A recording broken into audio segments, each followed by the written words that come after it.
20세기에 가장 뛰어난 기독교 사상가이자 작가인 C.S. 루이스는 옥스포드 대학교 영문학과 교수로 재임하고 있었습니다. 그때의 일입니다. 하루는 C.S. 루이스가 강의실 옆 복도를 지나가고 있었습니다.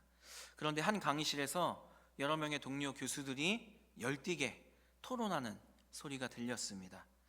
동료 교수들은 세계의 여러 종교의 공통점에 관해서 이야기하며 칠판에 그 내용들을 하나하나 적어가고 있었습니다. 세계 여러 종교의 공통점, 예배, 기도, 도덕심, 책임감, 선행 등 다양한 내용들을 적고 있었습니다. 지나가는 C.S. 루이스를 본 동료 교수들이 루이스를 불렀습니다. 그리고 이렇게 말했습니다. 이보게 루이스, 우리가 지금 칠판에 적지 않은 내용 중에 자네가 믿는 기독교만의 특징이 있다면 한번 말해보게.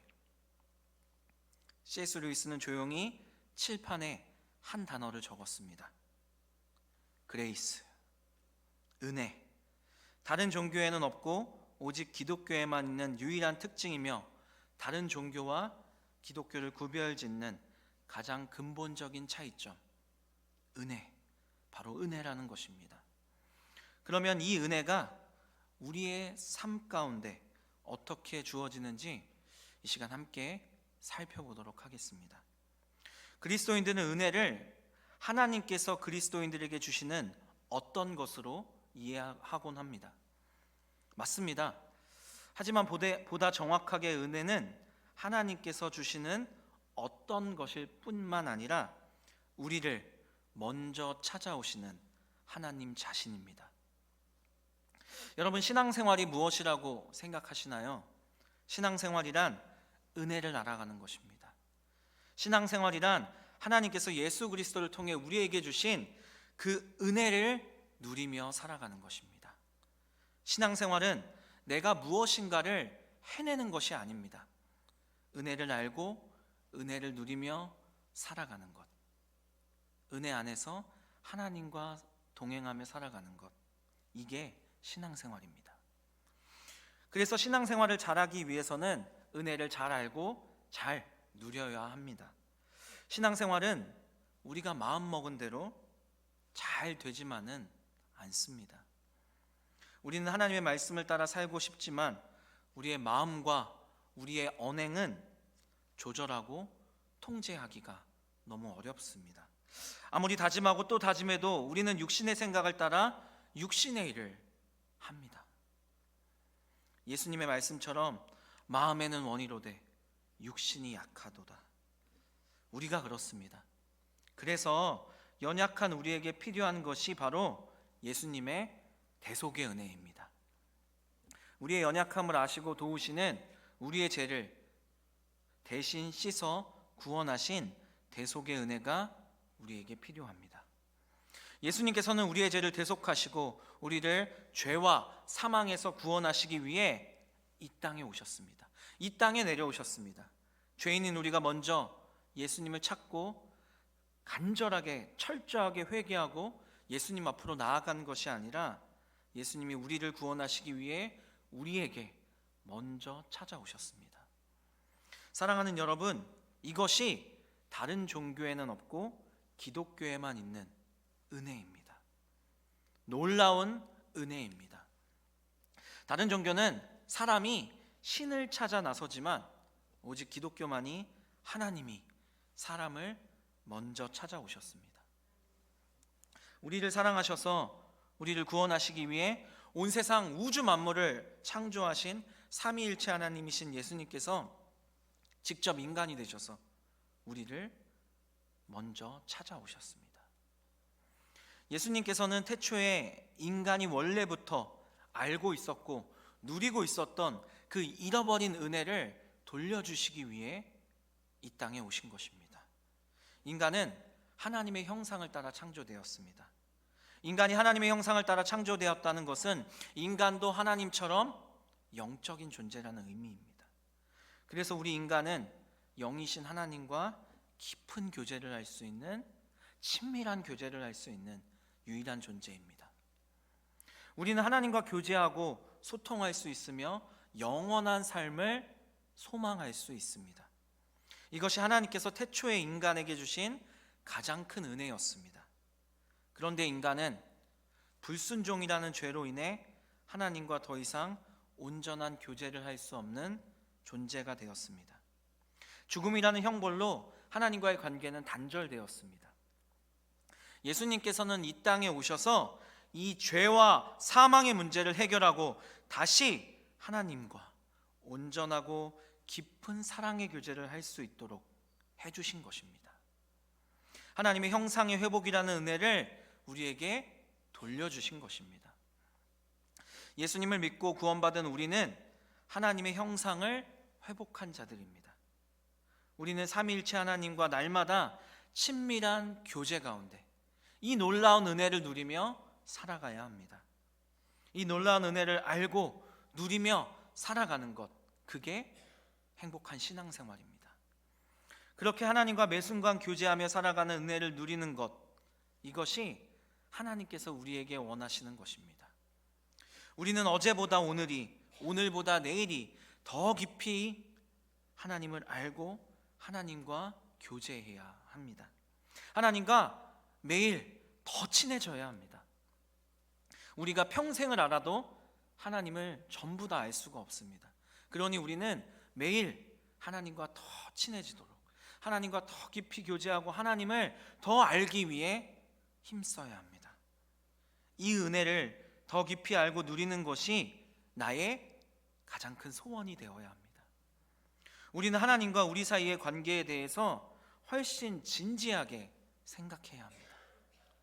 여러분, 하루 24시간 동안 하나님을 얼마나 생각하십니까?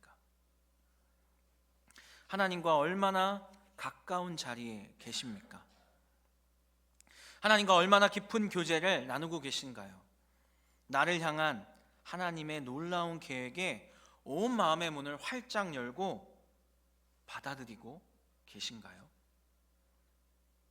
우리의 내면에는 하나님 모양의 구멍이 있습니다. 이것은 하나님만으로 채울 수 있습니다. 오직 하나님만이 채우실 수 있습니다. 다른 어떤 것으로 채울 수 없습니다. 그런데 우리는 이것을 다른 것으로 채우려고 너무나 힘쓰고 애쓰고 있습니다. 돈, 명예, 권력, 술과 학벌과 쾌락과 사람, 요즘은 유튜브와 AI 등 하나님이 아닌 이러한 것들로 내 안에 구멍을 채우려고 하고 있습니다. 그런데 그렇게 하면 할수록 우리는 더 공허하며 고통과 슬픔과 외로움에 힘겨워할 뿐입니다. 세상에서 가장 비극적인 일은 우리 내면에 있는 하나님 모양의 구멍을 하나님 아닌 다른 것으로 정말 애쓰며 채워가고 있는 것입니다. 채워지지 않는데 채우려고 애쓰고 있는 것입니다. 하나님을 믿으면 기뻐야 합니다. 행복해야 합니다. 사람이 주는 기쁨이 아니라 하나님과 교제하면서 하나님이 주시는 기쁨을 우리는 날마다 맛보며 행복하게 살아야 합니다. 불행한 그리스도인은 모순입니다. 불행이라는 단어와 그리스도인이라는 단어, 이 두 단어는 합쳐지면 안 되는 단어입니다. 하나님과 함께 사는 것, 하나님과 깊이 교제하며 하나님과 동행하며 살아가는 것, 신앙생활을 하는 것은 행복과 기쁨입니다. 하나님을 믿는다고 인생의 문제가 다 해결되는 것은 결코 아닙니다. 우리의 인생에 어려운 일이 없는 것도 아닙니다. 하나님께서 우리와 함께 하신다고 말씀드리고 있는 것입니다. 우리는 문제를 더 많이 이야기하지 하나님은 더 적게 이야기합니다.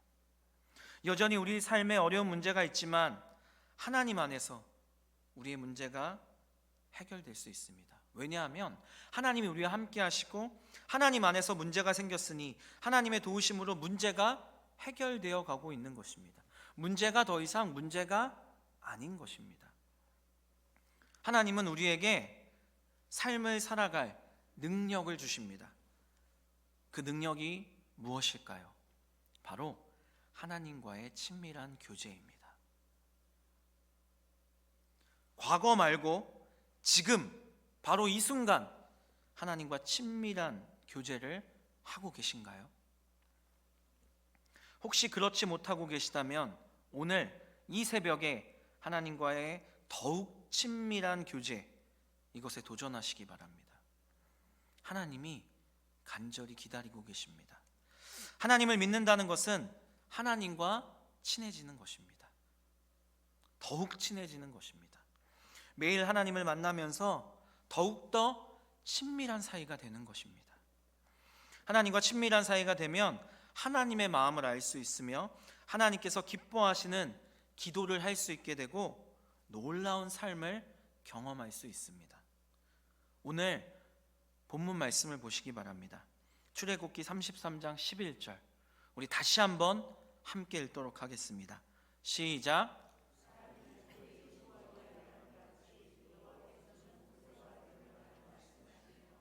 모세는 진으로 돌아오나 눈의 아들 젊은 수종자 여호수아는 회막을 떠나지 아니하니라.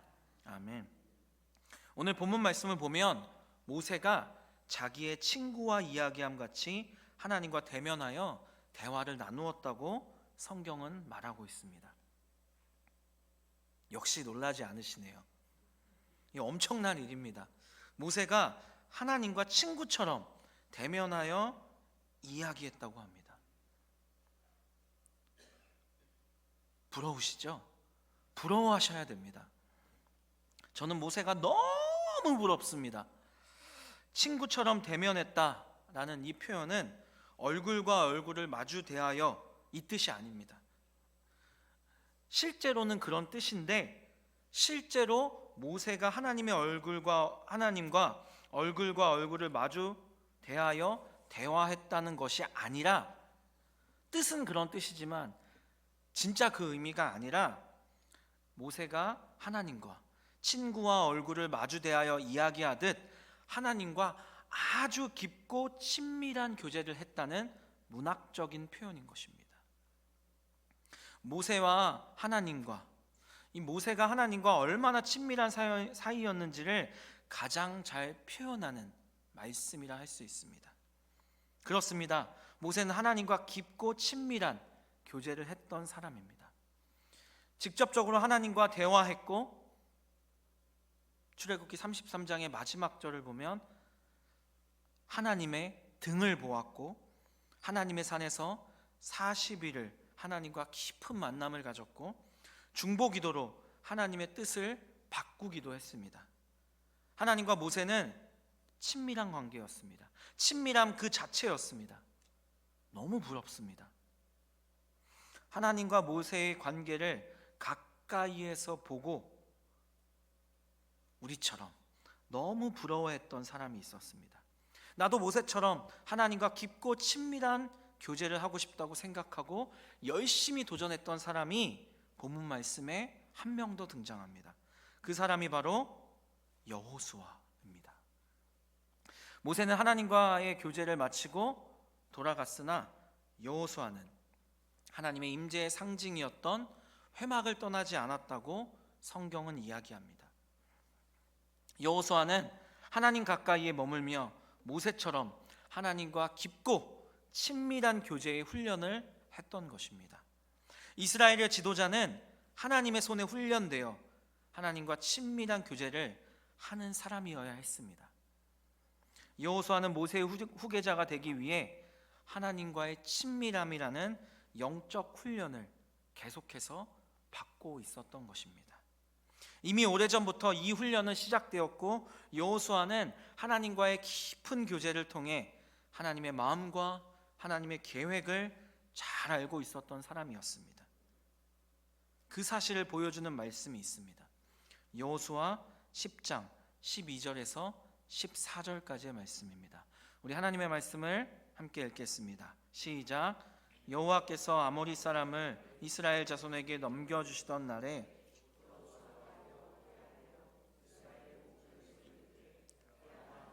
기브온 위에 머무르라.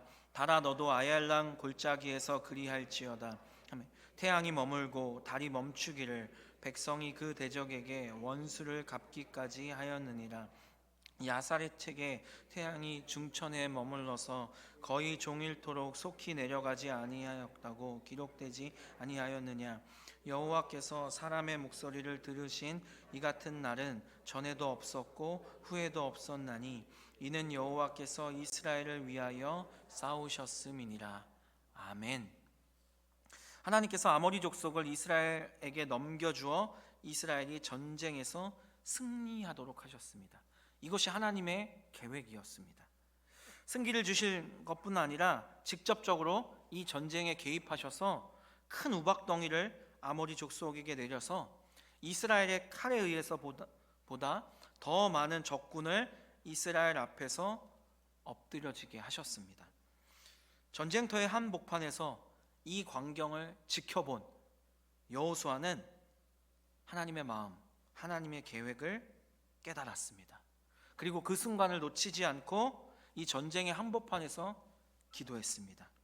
여호수아가 깨달은 것은 하나님께서 이 전쟁을 직접 이끌어 가시며 자기 백성이 더 키 큰 기적을 목도하기를 바라고 계셨다는 것이었습니다. 아모리 족속을 완전히 하나님 앞에서 멸하길 바라셨고 이스라엘 백성이 승리하기를 하나님께서 바라셨습니다. 그리고 이 전쟁을 통해 살아계신 하나님을 경험하길 하나님께서는 바라고 계셨습니다. 여호수아는 그 마음, 그 계획을 깨달았고 기도한 것입니다. 그 순간을 놓치지 않고 하나님께 간절히 기도합니다. 그는 참으로 오랜 세월 동안 하나님과 기도로 동행하며 하나님의 마음을 품은 하나님의 사람이었습니다. 그리고 그는 결정적인 순간에 하나님의 마음과 계획을 깨닫고 하나님 마음에 합한 기도를 드렸습니다. 그리고 그 기도는 인류 역사상 전무후무한 기적을 일으킵니다. 여호수아가 여호와께 아뢰어 이스라엘의 목전에서 이르되 태양아 너는 기브온 위에 머무르라 달아 너도 아얄론 골짜기에서 그리할지어다 하매 태양이 머물고 달이 멈추기를 백성이 그 대적에게 원수를 갚기까지 하였느니라. 아멘. 여호수아가 드린 이 기도를 하나님께서 들으시고 그대로 되게끔 하셨다는 이 사실에 우리는 주목해야 합니다. 여호수아의 이 기도로 인해 이스라엘 백성은 놀라운 승리를 할 수 있었고 살아계신 하나님의 놀라운 기적을 경험했습니다. 그리고 성경은 이 사건에 대해 이렇게 평가합니다. 여호와께서 사람의 목소리를 들으신 이 같은 날은 전에도 없었고 후에도 없었나니 이는 여호와께서 이스라엘을 위하여 싸우셨음이니라. 아멘. 목소리를 들었다는 말씀의 원어적인 표현은 경청하다, 기꺼이 듣다, 순종하다라는 뜻입니다. 하나님께서 마치 인간이 하나님의 말씀을 경청하고 하나님의 뜻에 순종하듯 하나님께서 여호수아의 요구를 기꺼이 들어주셨다는 것입니다. 여호수아는 하나님과 친밀한 사이였습니다. 그랬기에 하나님의 마음과 계획을 알 수 있었고 하나님의 마음에 합한 기도를 하였고 하나님께서는 그 기도를 들으시고 놀라운 응답을 해주신 것입니다.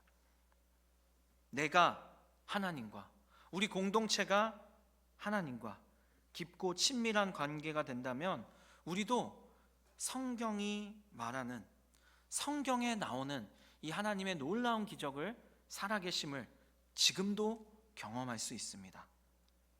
여러분, 하나님과 더욱더 친밀한 교제를 하고 싶지 않으신가요? 하나님이 우리에게 주신 이 놀라운 은혜를 매일마다 누리며 살고 싶지 않으신가요?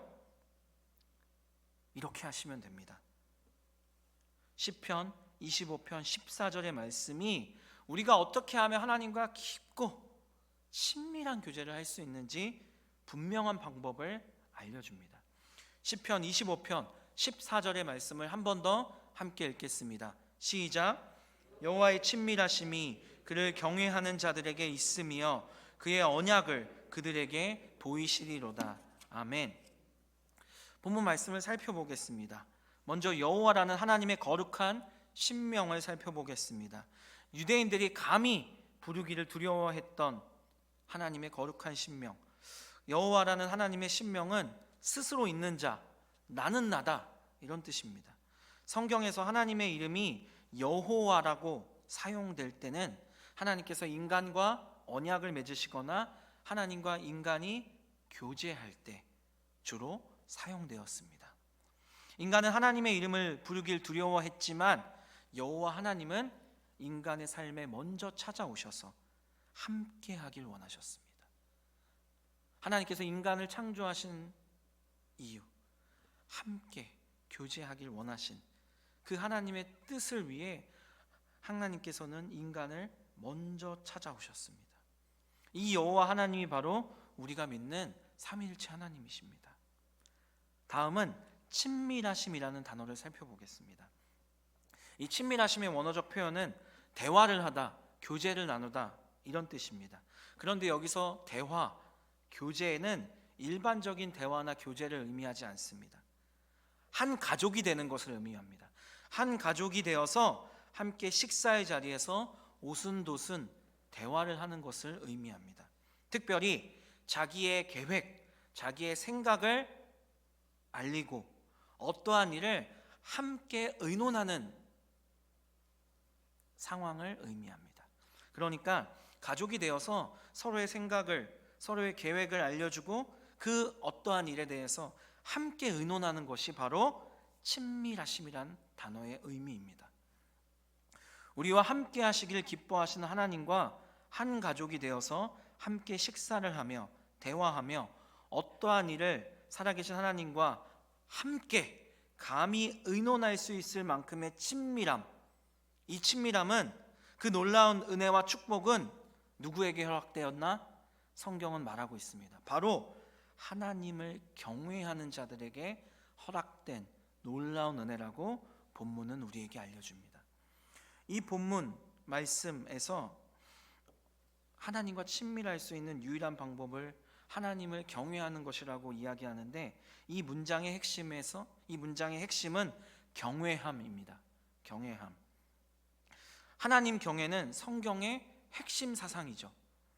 누구보다 지혜로웠고 누구보다 많은 것을 소유해본 솔로몬은 자신의 삶을 돌아보며 모든 것이 헛되다고 고백합니다.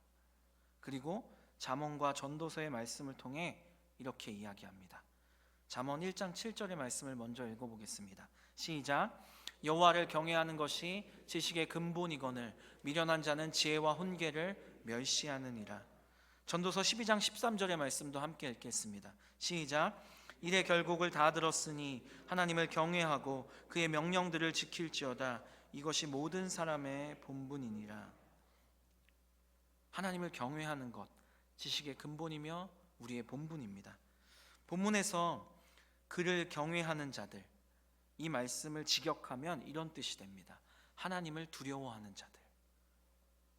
하나님을 향한 두려움, 막연하고 감정적인 공포심을 말하는 것이 아닙니다. 하나님을 존경하며 하나님 앞에서 자신의 부족함을 철저히 통감하는 경건한 두려움을 의미합니다. 쉽게 말씀드리면 하나님을 경외한다는 것은 하나님을 간절히 찾는 것을 의미합니다. 나는 죄인이며 나는 나약합니다. 나는 부족합니다. 있는 모습 그대로 이렇게 고백하며 하나님 앞으로 나아가 하나님을 간절히 매 순간 찾는 것을 의미합니다.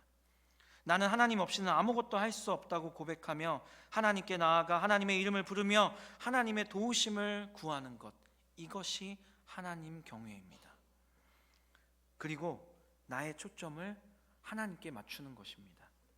나의 관점을 하나님으로 바꾸는 것입니다.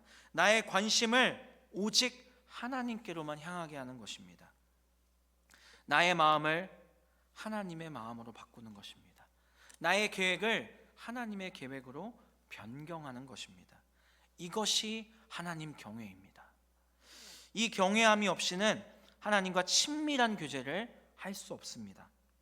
경외함 없이 자기 생각과 경험과 지혜를 가지고는 절대로 하나님과 친밀한 교제를 할 수 없으며 스스로는 지혜롭다고 하나 가장 미련한 자가 될 수밖에 없습니다. 이렇게 하나님을 경외하면 하나님과 가족 같은 친밀함을 가지게 됩니다. 하나님을 아빠 아버지라 부르는 하나님 자녀로서의 삶을 충만하게 누릴 수 있게 되는 것입니다. 그리고 하나님께서 언약이라는 선물도 주신다고 약속하셨습니다. 이렇게 하나님을 경외하는 자들은 하나님과 친밀한 관계를 맺을 수 있는데, 그렇게 되면 하나님께서 언약이라는 선물을 주신다고 합니다. 이것을 풀어서 말씀드리면, 하나님께서 자기 생각과 자기 계획을 우리에게 확실하게 알려주신다는 것입니다. 노아처럼 믿음의 방주를 만드는 사람이 될 수 있습니다. 하나님의 심판의 계획을 듣고 방주를 만들 수 있는 사람이 되는 거죠. 인류를 구원하기 위해 아브라함을 택하셔서 믿음의 조상이 되기로 계획하신 그 놀라운 계획을 하나님께서는 아브라함에게 말씀해 주지 않으셨습니까?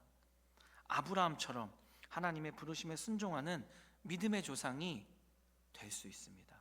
어떻게 하면? 하나님을 경외하고 하나님과 친밀한 교제를 하면 하나님께서 자기의 생각과 계획을 알려주신다는 것입니다. 여러분, 예수님께서 하나님의 뜻에 순종하여 십자가에서 죽으신 이유, 그 이유가 무엇인지 아십니까? 우리가 하나님과의 친밀한 교제의 은혜를 회복하게 해주시려고 예수님께서 십자가에서 죽으신 것입니다. 그럼 예수님께서 왜 부활하셨는지 아십니까? 우리가 하나님과 영원히 친밀한 교제를 저 하나님 나라에서 할 수 있도록 해주시려고 그렇게 하신 것입니다. 이 놀라운 은혜를 다시 우리에게 돌려주시려고, 영원히 누리게 하시려고 예수님은 우리에게 먼저 찾아오셔서 우리를 구원하신 것입니다.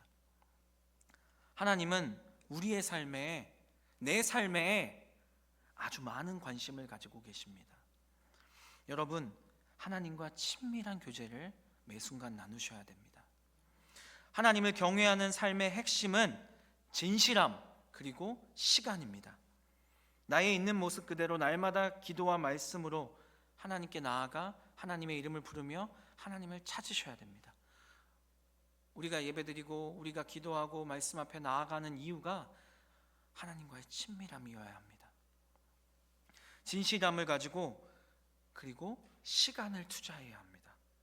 아무것도 숨기지 마시고 있는 모습 그대로 나약하게 부족한 대로 죄인의 모습으로 예수님의 이름을 힘입어 매 순간 하나님께 나아가 하나님 아버지의 이름을 부르셔야 합니다.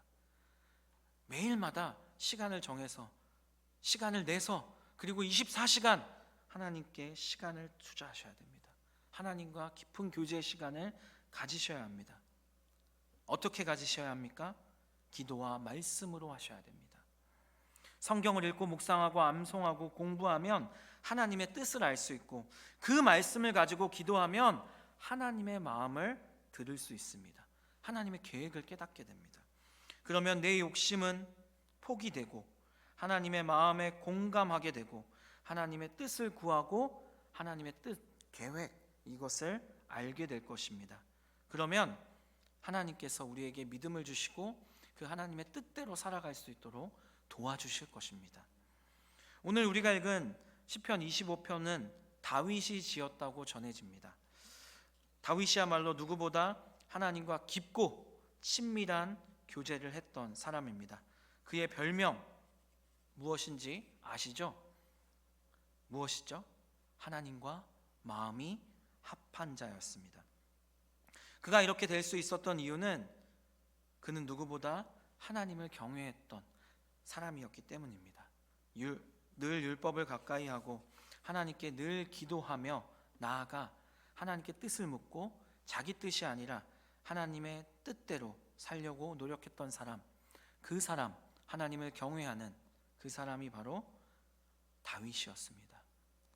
하나님께 큰 잘못을 하기도 했지만 그는 바로 하나님께 자신의 죄를 숨기지 않고 모두 자복하고 철저하게 회개했던 사람이었습니다. 이런 하나님 경외함이 그에게 있었기에 그는 누구보다 하나님과 친밀했던, 하나님과 마음이 합한 자가 될 수 있었습니다. 그렇기 때문에 하나님께서는 놀라운 언약을 다윗에게 보여주셨습니다. 그 언약이 무엇이죠? 예수 그리스도를 통한 구원이라는 하나님의 놀라운 구원 계획을 다윗에게 보여주셨습니다. 시편 22편을 비롯한 여러 시편과 그리고 사무엘하 7장과 역대상 17장에 나오는 다윗 언약을 통해 하나님께서는 다윗에게 예수 그리스도를 통한 구원 계획을 분명하게 알려주신 것입니다. 우리도 하나님을 경외해야 합니다. 하나님을 경외합시다. 그리고 하나님과 더욱더 친밀한 사이가 되어야 합니다. 태초에 하나님께서 우리에게 주셨던 하나님과의 친밀함이라는 이 놀라운 은혜를 항상 누리며 기쁘고 행복하게 살아갑시다. 이런 놀라운 은혜를 주신 하나님께 항상 감사하며 하나님과 동행하며 살아가는 우리 모두가 되기를 간절히 소망합니다. 하나님께서 우리에게 주신 말씀을 기억하고 마음에 새기고 함께 찬양하고 기도하도록.